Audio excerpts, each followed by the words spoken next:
Pendant le trajet qui nous mène vers la classe, tu ne lâches pas ma main. Mon visage est encore rouge de notre dernier baiser, je n'ose pas te regarder. Juste un sourire au coin de ma bouche exprime mon bonheur. Ah, il faut croire que, malgré tout, je reste une fille comme les autres, avec le cœur qui palpite quand un garçon lui plaît. Je lâche ta main avant de rentrer en classe. Quelques élèves nous regardent du coin de l'œil. J'ai l'impression qu'ils lisent en moi et qu'ils savent ce que nous venons de faire. Mais c'est impossible, nous étions seuls et... Oh là là, pourquoi tu me mets dans un tel état ? Le professeur Flamèche nous félicite pour l'activation de notre seau de feu, puis il détaille le contenu des prochains cours avant de nous libérer. Il m'interpelle rapidement quand je suis sur le point de quitter la pièce pour me rappeler de venir le voir en fin de journée. Tu me souffles discrètement à l'oreille que tu m'accompagneras, ce qui me fait sursauter. Même ta voix me perturbe. Je déteste ça, perdre le contrôle, et tu as le don de me le faire perdre un peu trop souvent à mon goût. Ah, je te déteste et en même temps, tu m'attires tellement, je sens que je vais me brûler les ailes avec toi. Nous retrouvons nos camarades de classe qui étaient partis activer leur élément personnel avec les professeurs spécialisés dans ce type de magie. Le prochain cours se déroule dans un autre bâtiment car il concerne le psychisme. Sur le chemin, tu marches bien évidemment à côté de moi. Bizarrement, les autres élèves n'osent pas s'approcher de nous. J'ai remarqué que tu étais assez solitaire et que les autres t'évitaient. C'est très subtil, mais je devine un bouclier autour de toi. Je me demande pourquoi il n'a pas d'effet sur moi. Est-ce parce que tu l'as voulu ? Tu coupes court à mes questionnements en me demandant si je suis dorénavant ta petite copine. Comment ? Il faut vraiment que tu me poses cette question entre deux cours ? Tu caresses du bout des doigts ma nuque et me reposes la question. Je n'arrive pas à te repousser. C'est tellement agréable et c'est aussi parce que c'est toi qui le fais. Tu es diabolique. Pourquoi tu insistes ? Tu triches avec tes caresses. Oui, ok, je suis ta petite amie.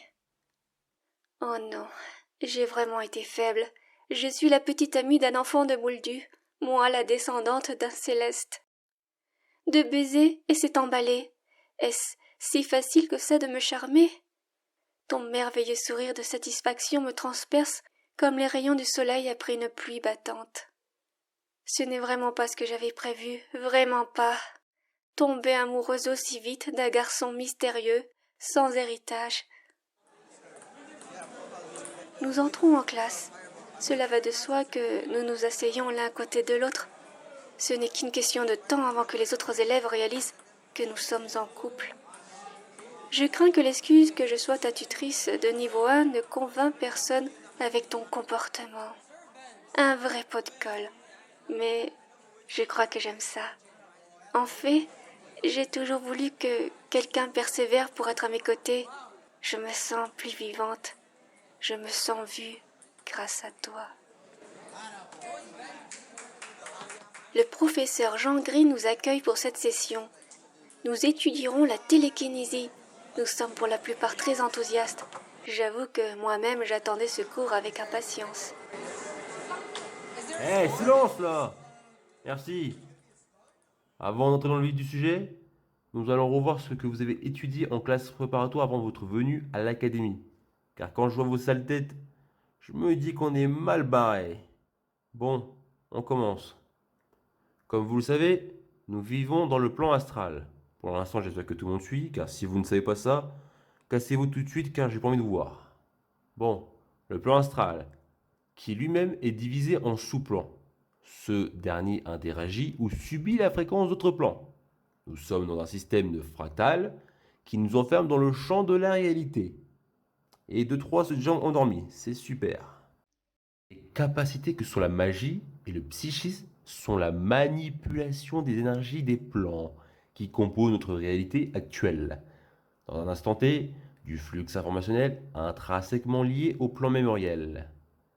La magie est issue uniquement de l'astral, alors que les capacités psychiques sont issues du plan de l'éther, qui exploite l'astral pour se manifester.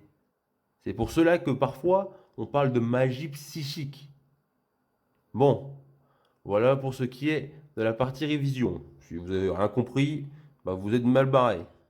Le professeur fait une pause et regarde ses élèves avec intensité, puis il dirige son regard vers toi. Ici même, nous avons deux perceptions différentes sur la télékinésie, celle des moldus et celle des magiciens. Il s'arrête devant toi et te demande la définition des moldus sur la télékinésie. Il est satisfait de ta réponse. Miracle, hein, qui suit. Exactement. Les moldus pensent qu'il s'agit simplement de penser, de le vouloir pour influer sur la matière. C'était un ridicule sans nom, sans parler qu'il relaye cette capacité au paranormal. Ils se sont sabotés eux-mêmes en croyant que cette capacité était impossible. Ces idiots. Enfin, certains d'entre vous sont équivalents à ces moldus. Il s'avance cette fois-ci vers moi. Et vous, mademoiselle Chillonne, quand vous parviendrez à détacher votre regard de votre camarade de classe, vous a-t-il lancé un sort de charme pour que vous le fixiez comme ça? Non, évidemment. Sinon, pouvez-vous m'expliquer ce qu'est la télékinésie en tant que magicienne? Ce prof vient de me ridiculiser, mais je me laisserai pas perturber. Il faut que je lui telle mes connaissances pour lui faire fermer sa boîte à camembert. La télékinésie, dite également psychokinésie, est... Allons, mademoiselle Chillonne, ne me dites pas qu'un niveau 1 est incapable de m'en dire plus. Mon cœur bat la chamade. Je te vois fermer les poings en fixant le professeur. Tu es clairement énervé. Tout se bouscule dans ma tête. Il faut que tu me répondes. Utilise-moi. Je suis toi, mon esprit. Utilise ce scénario pour me dire ce qu'est réellement la télékinésie et pour l'enseigner à tous ceux qui écouteront cet audio. La télékinésie, c'est une fréquence qui répond à une autre fréquence. C'est un bousculement d'un code qu'il faut réécrire avec sa propre vibration. Tu programmes sa direction dans la matrice, mais pour cela, il faut être en dehors de la réalité, transcrire l'énergie de l'éther dans l'inversion des valeurs de la dualité. C'est-à-dire programmer sans avoir la volonté de programmer, en restant dans l'instant. Si j'impulse une volonté, alors je me balance vers le futur, alors que l'énergie éthérique s'exprime que dans le présent, en dehors de la dimension temps. Si les moldus exploitent la croyance, les magiciens psychiques se font exploiter par l'éther par inversion. Ils deviennent leur propre canal qui génère leur propre énergie. Je vois, oui, je vois l'énergie qui descend et nous remplit. Tout autour, l'astral, une illusion, il n'y a que du noir, une simple réflexion des croyances comme un miroir.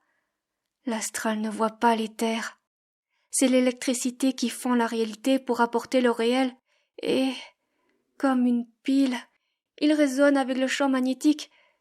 Pas de pensée, juste une action mécanique d'un plan vers un autre. Il ne détruit pas. Il reconstruit la matrice originelle à l'intérieur même de l'artificiel. Et c'est grâce à ton écoute que cette matrice originelle peut reprendre vie ici dans cette simulation. Je tremble, je suis en transe. Mais qu'est-ce qu'elle me raconte celle-là encore? Tout était parfait, avant que vous deveniez folle, je suppose? Ou peut-être que votre camarade de classe vous a-t-il vraiment lancé un sort de charme pour que vous soyez aussi confuse? Et votre camarade qui a de toute évidence envie de me malmener, va vous accompagner dehors prendre l'air. Ça vous fera le plus grand bien. Allez, dégagez de ma vue. Revenez quand vous serez à nouveau là, parmi nous et non chez les moldus. Sur ce, continuons le cours et tout le monde s'est endormi. Super, je déteste mon métier. Tu m'entraînes par les épaules sans rien dire pour me faire sortir du bâtiment. On s'arrête dans un endroit calme et verdoyant. Aide-moi s'il te plaît. Il faut que ça s'arrête. Je sens que je me perds. J'ai peur. Je suis ici et ailleurs. Ramène-moi. Je m'agrippe à toi tout en tremblant. Tu me prends dans tes bras. Je me sens enveloppée, mais ce n'est pas assez pour me faire revenir. Je lève les yeux vers toi. Embrasse-moi, ou je vais m'envoler ailleurs. Nos yeux se ferment et nos lèvres se touchent.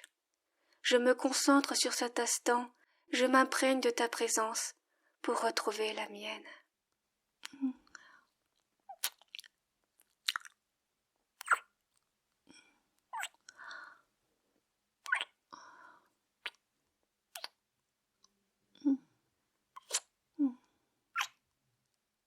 Ramène-moi. Ne me lâche pas. Il n'y a pas de là-bas. Il n'y a que l'ici. Tout est dans le même point, le même fractal.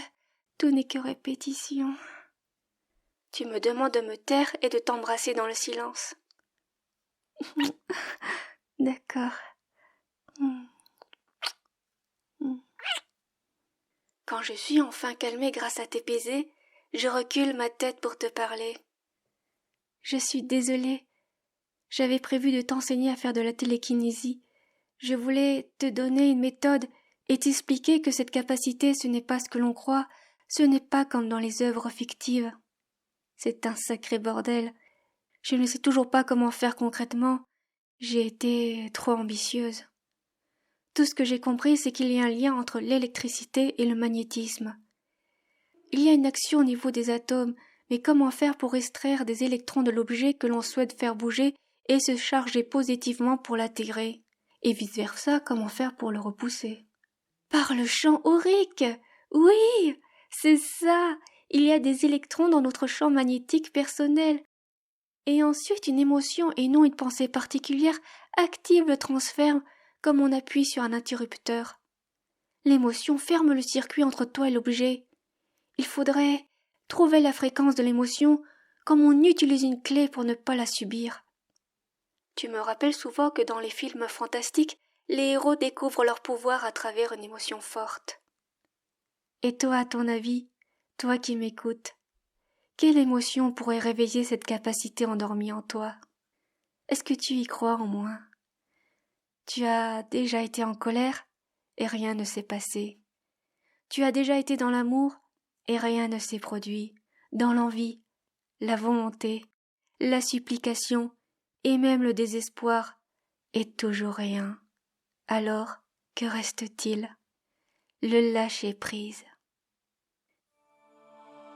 Tadam, mamamam, tadam, tadadadadam. Je profite de cette vidéo pour remercier mon tipeur, Crosscaster.